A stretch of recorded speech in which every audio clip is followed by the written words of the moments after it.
Greetings and welcome to another Warhammer 40,000 Kill Team video. Today I'm going over the July 2023 FAQs that suddenly dropped today.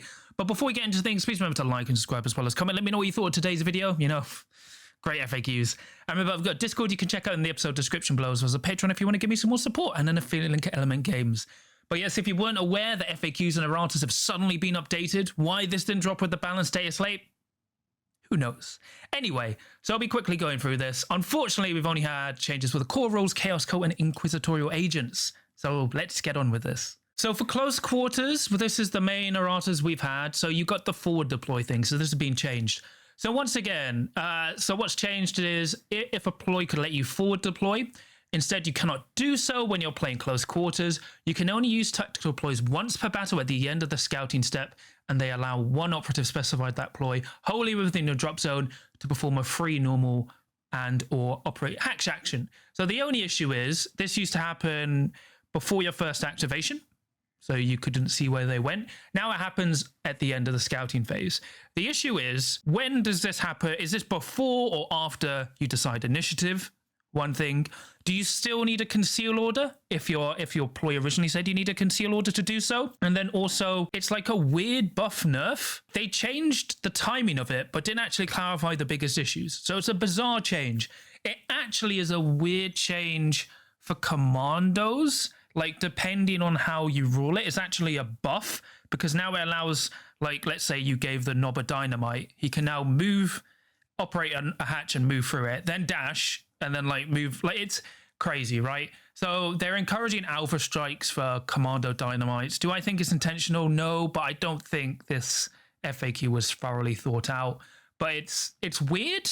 So it's a nerf for everyone that isn't commandos. When commandos is a weird buff. The big question is now, does this happen before or after you decide who goes first? If it's before, then it's not as bad. If it's after, then whatever. All right.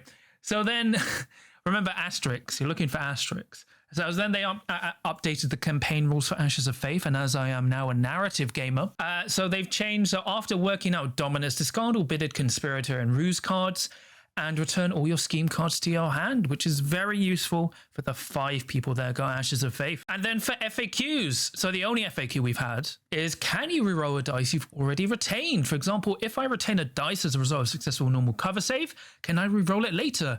No. Only the important questions get answered. That's what this FAQ is about. I just don't understand. So now we're going to Chaos Cult. So mutation, change the final sentence to, it will revert back to its original devotee miniature and data card after the battle. So this is actually quite important for narrative play, because people are arguing, technically every time you mutate, you're changing that operative. So it's no longer the original base operative in the terms of like narrative advancement. So there's a good clarification there. And then for the 4th bullet point, change once in each strategic phase, you can only mutate. Because technically it didn't say once, so you could argue you could just mutate constantly, but no one was playing that way. But at least they caught it, right? At least they caught something. Then for FAQs, when completing a group activation for the first devotee, if it mutates in combat, can I then select another devotee to finish the group activation? Yes, some people are arguing no due to rules as written. So they were kind of right, but then it messed up the activation game. It would crazily boost up your activations. So glad they clarified that. And then if I want to mutate a friendly operative at the end of combat in which a friendly devotee operative inflicted damage and was not incapacitated, must it be the operative that mutates, or can it be any friendly operative? It must be the operative. So if people were widely playing it this way, firstly, it's very worrying for people who can actually read. And then secondly, it would explain why they were doing so well. Like, my devotee slaps you in the face. My other devotee on the other side of the board is going to change because he thought that slap was really impressive. But oh my gosh, like, at least that was clarified. I mean, they didn't clarify the timing of when you do the extra fight action ploy. Like, do you need to declare at any point? But whatever, that's nice. And then we have Inquisition. So for your Tempesta Science, Kazgan, and Veteran Guardsman, other than selecting the Veteran or like normal Trooper option, you can only select each ancillary support option once, because you couldn't technically select like multiple comms, or more worryingly, like double plasma, double melter, double grenade launchers, because they forgot to put that stipulation in, which is always good to see. And then the gun servitor now can't use himself to generate +1 APL. It has to be a different friendly operative, because you can technically count as being within blue of yourself. So before this, he could count as being with himself to motivate himself to give +1 APL. Now it has to be a different operative. Could they call all of this? Really worrying. They only caught it now, but okay. And then for the amazing FAQ, and these FAQs are the reason I did this video. So Quarry. So let me talk about Quarry. Quarry is a strategic ploy. You pick one enemy operative and you get to reroll 1 dice every time you shoot or fight against them. When they're incapacitated, you pick another operative and you get to reroll that dice. So most events and players, including myself, like generally when you get a powerful rule, you ire on the side of weakness, right? Because if it's, generally GW go the weaker way. So we go, it's capped twice.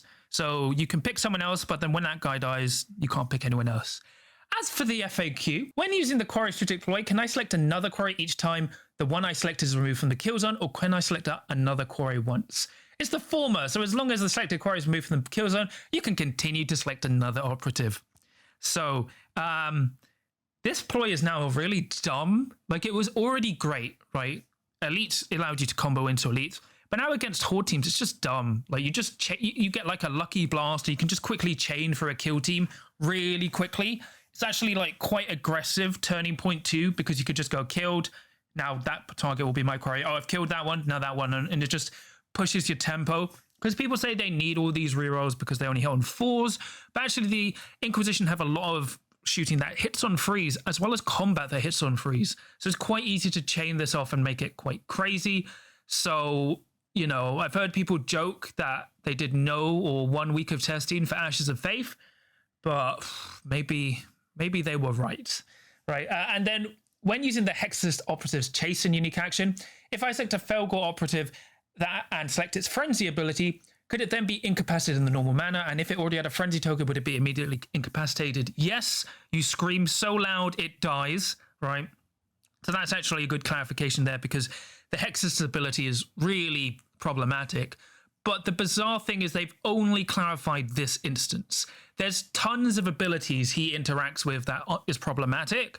So the other thing is, like in London, we rule as he can only turn off abilities on your data card, not kill team abilities, because that's the way it makes sense to the TOs here. But that wasn't even covered here, and that was like multiple people submitted that FAQ. So it's really weird. They chose to only pick this situation. It's almost if they go like, yeah, Felgors are problematic. Well, you can shout so hard they die, whatever. And then if I have a friendly Kazakin trooper and ancillary support, can I use its elite trooper ability for elite points? No, but that's fair, because the elite point says you have to be a Kazakin kill team and you lose that keyword as an ancillary support. But then do exaction squad ancillary supports benefit from ruthless efficiency while ancillary support? Yes.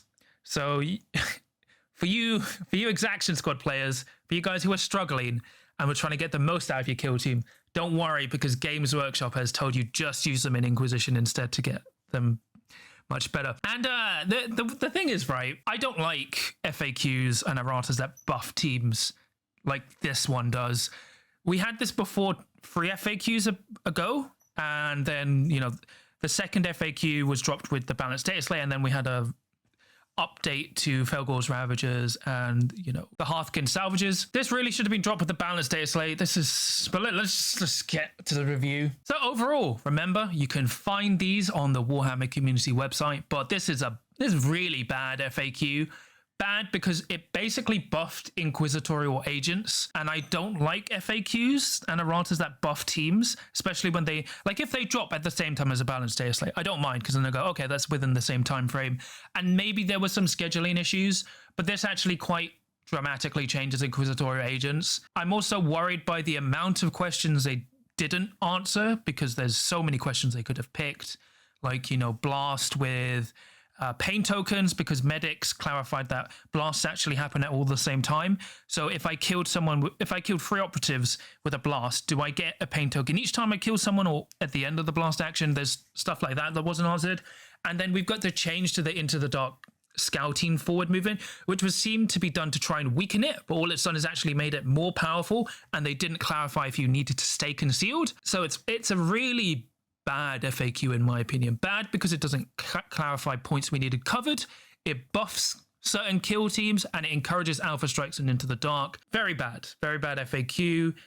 If it dropped with the balanced data slate, I would go it's just a bad FAQ. But I feel like as someone who plays the game regularly, there's a lot more questions that could have been answered because there's still a lot of ambiguity in the game for a lot of the newer factions. And the fact that wasn't covered at all is just strange. It's a really weird FAQ, but yeah, not great. But that's pretty much it for me today. Please remember to like and subscribe as well as comment. Let me know what you thought of this FAQ. Did you love it as much as I did?